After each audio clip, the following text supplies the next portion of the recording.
There are three different ways that we can make ethers, and each method has its strengths and its limitations. And so we're going to begin talking about them in this video, and I thought I'd just list them all for you to begin with. The first one is you can make ethers from primary alcohols by adding sulfuric acid as a catalyst. And this is an SN2 reaction, and that's why it works well with primary alcohols. And remember what goes on with SN2. You have competition mainly from E2, and so if you have a secondary or tertiary alcohol and you add the acid, it's going to eliminate forming the alkene. And that is a standard way of converting an alcohol to an alkene. If it's a tertiary alcohol, add sulfuric acid, as you know, and that undergoes elimination and forms the alkene from that. So that's the first method. The second method is also SN2, and this is using a primary alkyl halide and an alkoxide, the conjugate base of an alcohol. And again, this is an SN2, and that's why it works best with primary alcohols. Primary alkyl halides. If you have a secondary, then you got a bunch of elimination competing with it, and if it's tertiary, it's entirely elimination. And this is the Williams and ether synthesis that you should be familiar with because of your work in the laboratory, your short research project that you're planning. Then so both of these are having limitations because one of the groups is going to have to be primary on it, and so you can't make every ether that you want with these methods. And so one more versatile method is that of reacting an alcohol with an alkene, and that's an addition reaction. The alkene acts as a the alcohol adds to the alkene in an addition reaction. So it breaks a pi bond, so this is an addition reaction. And this is called alkoxymercuration demercuration. This should sound familiar to you if you wanted to so this is converting an alkene into an ether. If you wanted to convert an alkene into an alcohol, you would do this by adding water instead of an alcohol. So that reaction that you're familiar with from last semester is oxymercuration demercuration. So oxy is just adding one oxygen, adding the OH group. Alkoxy mercuration is adding not an OH, but a methoxy or ethoxy or propoxy group onto the alkene. So let's start with the first method. And so if we have, say we want to make ethyl ether, we start out with ethyl alcohol and add sulfuric acid to it, and we end up with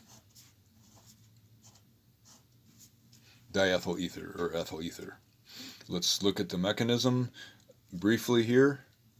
We have a strong acid, and alcohol can act as it's a weak base, and so the strong acid will protonate the alcohol, turning it into a good electrophile. So now we have something that has a good leaving group on it right there, and so if a nucleophile comes in and attacks here, it kicks out the leaving group. And so if you have a whole bunch of these molecules, whatever, a few million in a flask, and you dump in some sulfuric acid as a catalyst, some of them will be protonated and turned into good leaving groups, and others will not be protonated. And so this good leaving group, this protonated alcohol, is an electrophile, and then this unprotonated alcohol is the nucleophile, and so that nucleophile can come in an SN2 reaction, as we set up here, can come in as an SN2 reaction and kick out water as a leaving group. So if it does that, then we have now this oxygen is attached to this carbon. So we have a 2-carbon chain with the oxygen, and then everything else that's dragged along with it, which is the ethyl group and the hydrogen. And then one more step, we deprotonate and we get the final product there. So if you're balancing the equation there, you have 2 moles of the alcohol reacting with sulfuric acid, and then we have lost a hydrogen off of each alcohol and an oxygen off of one of them, and as we're kicking out our leaving group here, then the balanced equation is adding water there. Okay, so we made diethyl ether in that way. So let's pretend we want to use this for some other reaction. Let's say you want to make ethyl propyl ether.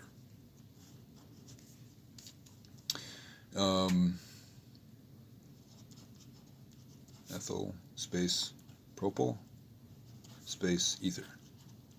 So what are the reagents that you would use? Go ahead and pause the video and draw the starting materials and the sulfuric acid that it reacts with. And before you start the video, think about it for a minute and see if you see where there is a problem.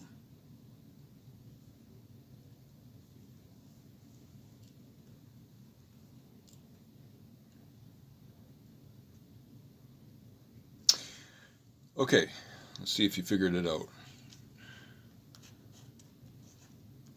We have ethyl alcohol mixed together with propyl alcohol, and we add sulfuric acid. So we are adding sulfuric acid, and we are protonating. Which one are we protonating? Well, we're protonating a little bit of each, right? So we're going to protonate some of this and turn that into electrophile, and protonate some of that and turn it into electrophile. And then surrounded by those electrophiles, we have the leftover nucleophiles. So we're going to, so this one is going to get protonated, and we're going to have this protonation going on. We're going to have this protonation going on. So we have this nucleophile, and this nucleophile, and this electrophile, and this electrophile. And guess what? We don't get to decide which nucleophile in the flask reacts with which electrophile. So we have this nucleophile reacting with this electrophile, we have this nucleophile reacting with this electrophile, we have this nucleophile reacting with that electrophile, and this nucleophile reacting with that electrophile. So, if you hadn't figured it out already, pause the video and draw the other products that are going to form in a mixture with the ethyl propyl ether that you want.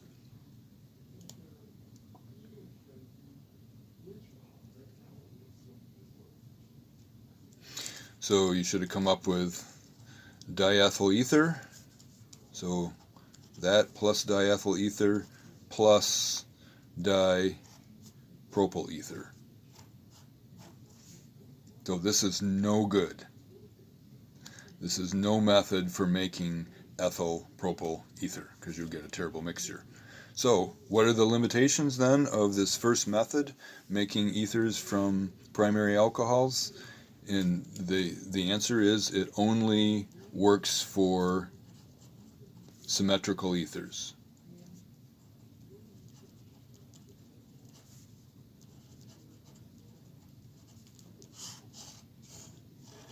Okay, so if you want to make diethyl ether, if you want to make dipropyl ether, dibutyl ether, isobutyl ether, anything that has a primary that is a primary alcohol will work for you, but that is it.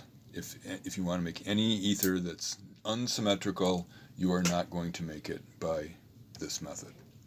So in the next video, we'll look at Williamson ether synthesis, which can be used, and it's the main method for making ethers, that especially unsymmetrical ones.